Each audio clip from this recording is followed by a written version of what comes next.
Hey DIY enthusiasts! Today I'm going to show you how to use a tape measure like a pro. It might seem simple, but there are some tips and tricks to get the most accurate measurements.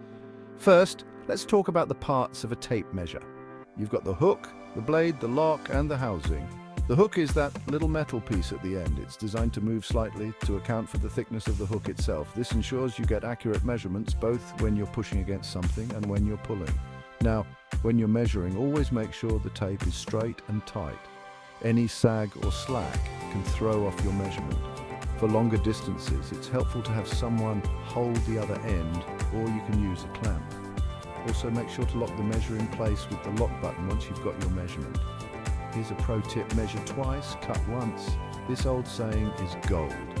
Double checking your measurements can save you from costly mistakes. Another useful feature on many tape measures is the measurement markings. You'll see numbers for inches and feet and sometimes even metrics.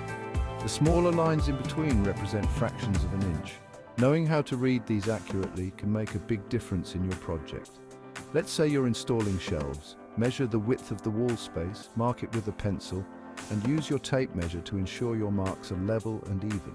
This way, your shelves won't end up crooked. Remember to always retract the tape slowly. Letting it snap back can damage the blade and the hook. And there you have it. With these tips, you'll be measuring like a pro in no time. If you found this video helpful, don't forget to like and subscribe for more DIY tips and tricks. Thanks for watching.